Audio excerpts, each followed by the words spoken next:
The boy was walking home. Suddenly a black van appeared in front of him. Because 4 boys had already gone missing in the town, so John was very scared. At that moment a man got out of the van. He deliberately spilled the contents of his bag all over the ground, successfully attracting John's attention. The man lied that he was a magician, and asked John if he wanted to see a magic trick. But when he took out his props, he used a black balloon to block John's view. When John opened his eyes again, he found himself in a secret room, and a man wearing a clown mask was staring straight at him. John immediately realized he had been kidnapped, and the man in front of him was likely the clown who had taken the other 5 boys. John begged him to let him go, but the clown ignored him completely. After the clown left, John quickly walked toward the iron door. He tried to pull it open, but soon John gave up, so he began searching for a way out. But the room had only a bed and a toilet, and a telephone with its wire cut. John felt deeply hopeless. Then he noticed a ventilation window on the wall. John jumped up again and again, but the window was far too high. He couldn't reach it at all. John wanted to use the mattress to reach it, but found the bed had been nailed to the floor. He sat helplessly on the bed. The 5 boys before him were all stronger than he was, but even they couldn't escape.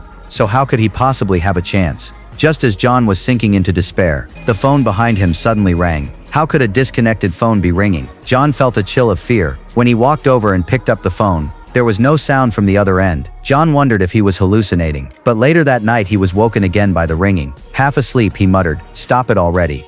Stop what?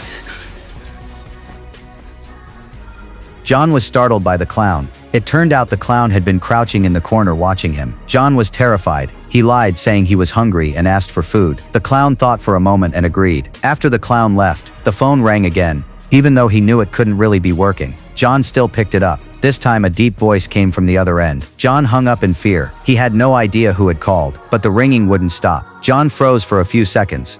Then he walked toward the phone with determination. Maybe the person on the other end could save him. When John picked up the phone again, he immediately heard a boy's voice. The boy told him not to hang up. John asked who he was, but the boy seemed to have forgotten his own name. But he remembered John, because John was really good at baseball. Hearing that, John suddenly remembered. The boy on the other end was Jack, the first to go missing. After John reminded him, the boy finally remembered his name. Then he told John a secret. Only John could hear the voice through this phone. John asked Jack why he was calling. Jack said there was a muddy spot in the hall, covered by a square